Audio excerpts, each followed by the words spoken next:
Hello everyone! Welcome back to our channel. And on today's vlog, we'll be sharing to you guys another baby food recipe that we can offer not only to our babies, but as well as to our toddlers or even kids. Plus another or bonus chocolate cake recipe for mommies and daddies too. But before that, if you're new to our channel, please don't forget to click the subscribe and the bell button below so that you'll get notified every time that we upload new vlogs.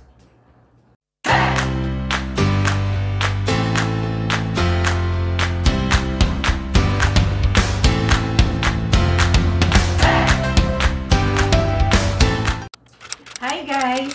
So today we'll be doing another baby food recipe. Recently, medyo nalilinya kami sa mga food recipes, most especially for babies and kids because si Cadence namin, she's already 7 months and she really loves to eat. So, nagpa-practice kami ng BLW wherein dapat hindi ganon ka-busisi ang mag-prepare ng food for babies because whatever the parents eat, the baby eats. Less of course yung mga sugar, yung mga salt, and other ingredients na hindi pa pwede sa mga babies. But once in a while, we also want to introduce something different kay baby on top of yung lagi niyang steamed veggies and fruits. And one thing na gusto talaga ni baby ay bread. Gustong-gusto niya ang bread. So, we have plenty of baby food recipes na rin na nagawa. Bread, pasta, everything. And we also have a playlist for that. If you want to check it out, you can view our playlist, BLW or Baby-Led Weaning Feeding Journey. Nandun yung mga food recipes namin that you can also do for your babies. So, today, we're not going to make a bread, but what we're going to do is, ano nga ba yun? Cookies. So, there. Nagawa tayo ng cookies and this is a basic cookie, banana oat cookies. Yun yung gagawin natin and sobrang dali lang niya and very minimal lang yung ingredients na kailangan. So, without further ado, here are the ingredients. Okay, so I think we just have 4 to 5 ingredients na kailangan sa ating recipe for this cookie. Again, this is basic banana oat cookie and what we just need to have is at least 1 to 2 medium-sized banana. You just need to mash or blend it. Then, half cup of flour. Then, 1 cup of oats. Then, 1 teaspoon of cinnamon. Then, 1 teaspoon of malunggay powder. Then, 1 or 2 tablespoons of water. But, in our case, mas gusto namin yung breast milk. So, yun lang yung ating ingredients. Okay, so the first thing that we need to do is, of course, yung banana natin. We just need to mash it or blend it. Kung wala kayong blender or food processor, that's okay. You just simply need to mash it. Then, set it aside. Then, after that, combine all the dry ingredients. The flour, the oats, the cinnamon, and the malunggay powder. Once you've combined all the dry ingredients, you just need to add the banana, the mashed banana, and the milk or the water.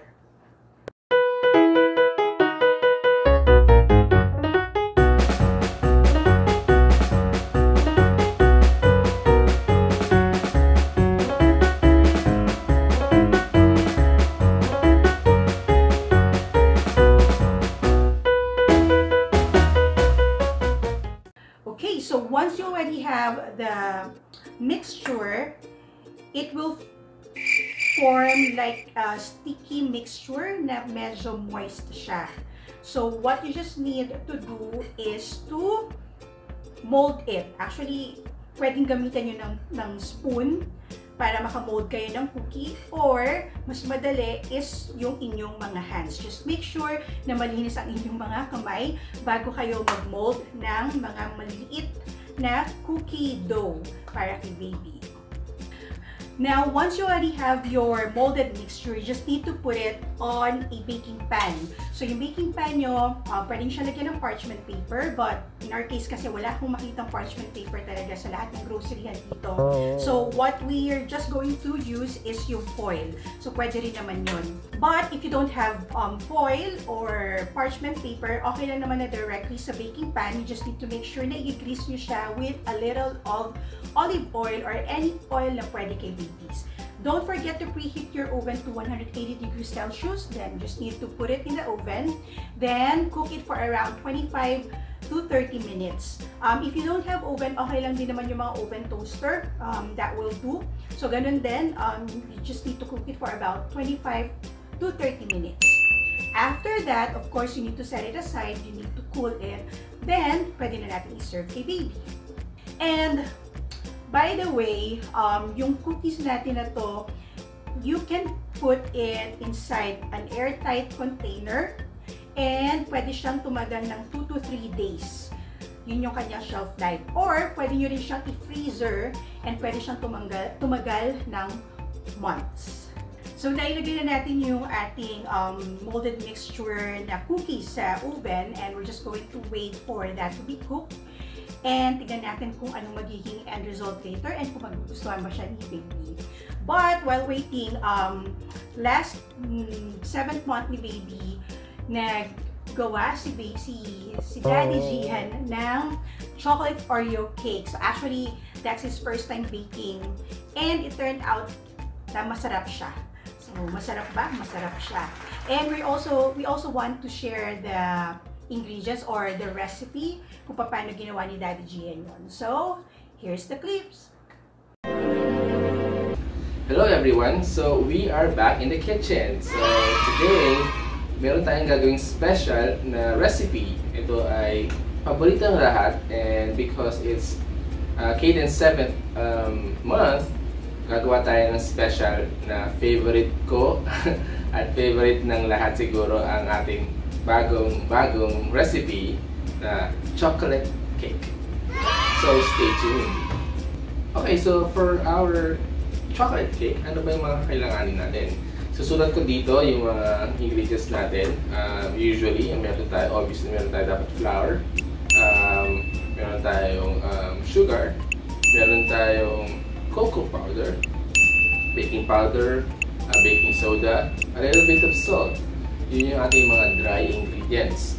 So yung butter natin, ilalagay natin dito sa ating maliit na pan kasi maliit lang yung oven namin.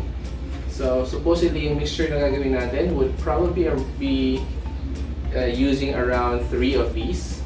Pero since we only have a small oven, pwedeng yung ginawa nating butter, lagay na 3 batches tayo. Hopefully pagkasya yung 3 batches.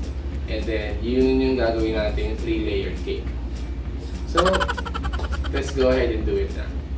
Okay, so before we start, ang pinaka-importante unahin nyo is mag-preheat ng oven. Yung oven dapat nasa 180 degrees Celsius. 80 degrees natin to. I prepared na ako ng konting butter. Medyo melted na siya. Tapos, i-grease lang natin siya sa buong pan. Lalagyan natin yung butter para hindi tayo gagamit ng parchment paper. Hindi tayo gagamit ng parchment paper kasi wala tayo. Wala tayong parchment paper. But this is almost the same as putting a parchment paper. Okay, so anong gagawin natin sunod? Maglalagay tayo ng konting cocoa powder. Since chocolate cake naman gagawin natin, cocoa powder gamitin natin. So meron na tayong perfectly even coated ng butter tsaka cocoa. Then we'll set this aside kasi dito natin lalagay yung butter natin. So anong next natin gagawin? Gagawin natin ay maghahalo na tayo ng ating mga dried ingredients. So gagawin natin, magsisift tayo ng mga ingredients natin. Sisift natin yung flour, sift natin yung sugar. Ay, hindi na kailangan siguro yung sugar dahil mukhang sifted naman na siya.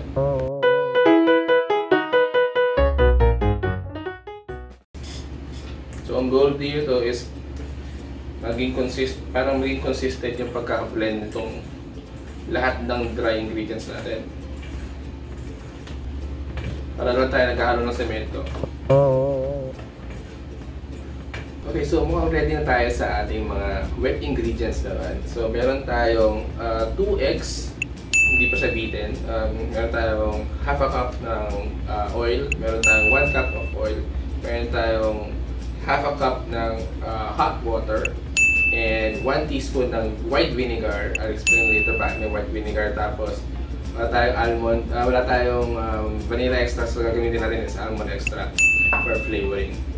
Alright, so meron tayong konting vinegar kasi yun yung nagpapa-react dun sa ating nilagay na baking soda. Is hopefully magiging fluffy siya mamaya. Okay? So, check this out. Tingnan natin pa natin halo-haloin. Tapos, i-ready na natin yung butter. Pag na-ready na, later on, lalagyan na natin sa pan.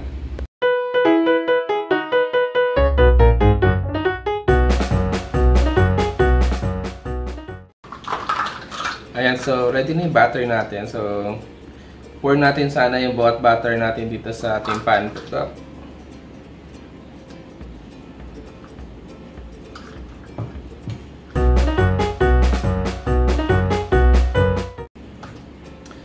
Pop-up natin sa oven to mga about 25 to 30 minutes. Hopefully by that time nag-pop up na siya at matingnan natin kung soft na yung inside. Testing natin later. Para sa ating buttercream filling, so meron tayong butter, meron tayong cocoa powder, meron tayong sugar, and for flavor may almond tayo. So gagawin natin to parang pang filling natin in between the cakes. And pwedeng pang ibabaw din ng cake. So, simulan natin. So, gamitin natin almost 100 grams of butter. Soften. Alright, so since meron na tayong butter dyan, lagyan na natin yung cocoa powder.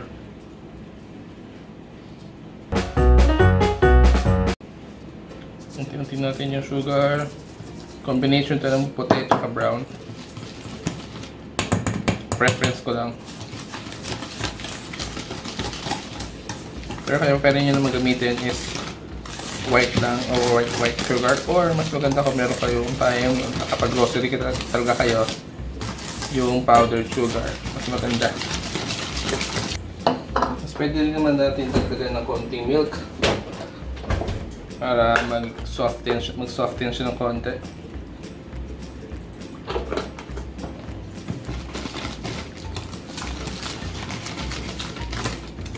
Mga 1/4 cup. Mix lang together hanggang sa makuha mo yung consistency na gusto mo. Again, reminder, ito yung gagamitin natin pang filling or pang gitna ng dalawang pagpapatungin nating cake. At pwede nyo rin itong gamitin na yung sobra pang ibabaw.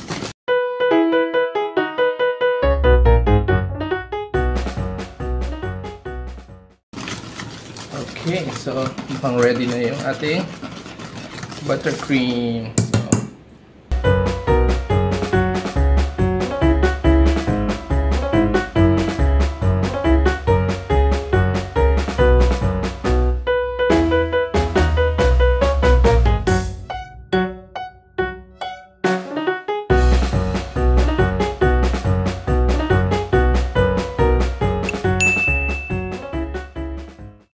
One eternity later.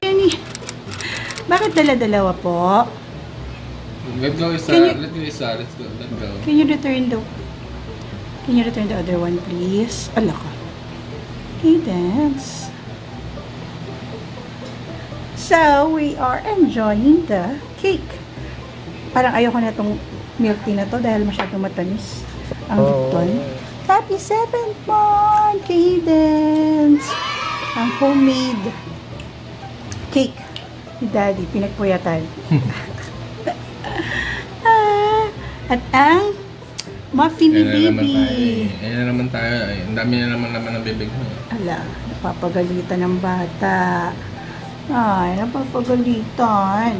Dahan-dahan lang, Cadence. Later, meron ka pa sa bibig. Oh, ayan na, meron ka pa sa bibig. Oh, ayan. We're gonna eat first. One eternity later. Cadence, lingon-lingon. Daddy, tingnan mo naman yung itsura ng hair. Cadence, Cadence. Ha? Ano? You want your cookies?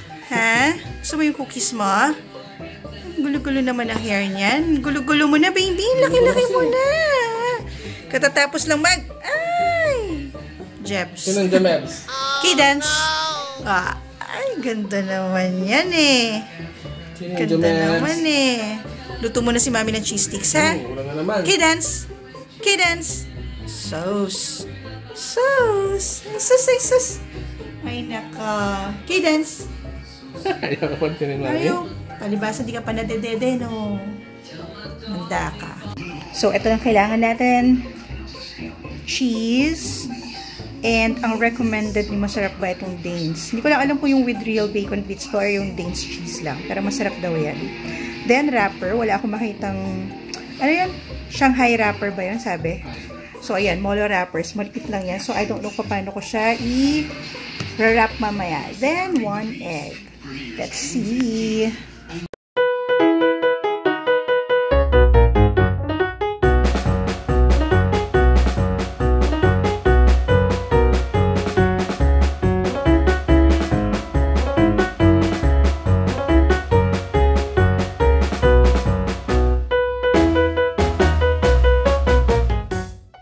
Meanwhile, Merong batang busy malikot.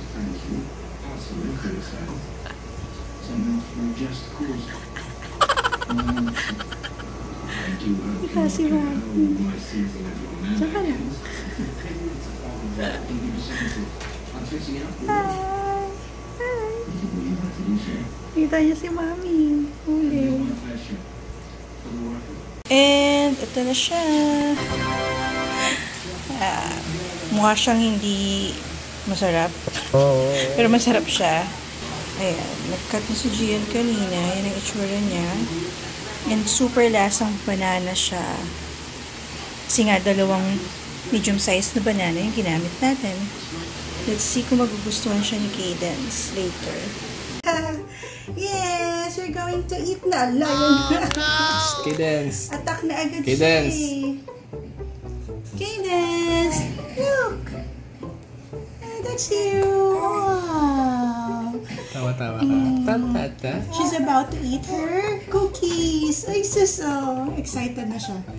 Baka naman mainit pa. Hindi na Isa-isa lang bigay mo. Hindi na naman siya. Attack! Excited na. Airplane na siya. There! Tigas daw. Grabe ka. Tutuwa kaya siya. Isus, ang cute. Ang cute. And, ayan. Merienda lang kami. Ang cheese sticks na ginawa ko lang kanina. Tapos, ano ba itong sauce mo, babe? Sandwich spread na mayroong mustard. Tapos, parang may nilagay kong spices. May nalasahan akong spices. Ayan. Then, yung banana bread na ginawa ni Daddy Gian. Kahapon, no? Kanina madaling araw. Super sarap. As in, moist siya. So, this time around, walang Oreo. Walang chocolate. Ayan. So, kami ay mag-ano muna. Magbe-merienda.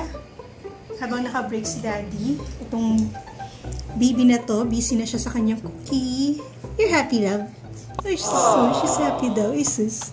There you have it, guys. Yun yung ating banana oat cookie recipe. And nagustuhan naman siya ni baby. Obviously, doon naman sa tips na shinare namin. And probably we'll be doing this sa susunod pa kasi sobrang dali niya talagang gawin. And at the same time, napaka-simple lang ng mga ingredients. Kung ayaw nyo ng ibang ingredients na ito, pwede nyo tanggalin. Like the cinnamon, pwede lang din naman. So, there! I hope somehow you were able to get some ideas on this vlog, and we'll be sharing more food or baby food recipes on the next vlogs natin. Check pa kami kung ano yung mga pwede natin i-prepare and offer kay baby. And if you like this video, please don't forget to click the thumbs up icon below, and please don't forget to click the subscribe and the bell button below so that you'll get notified every time that we upload new vlogs. Thank you for watching. Stay safe.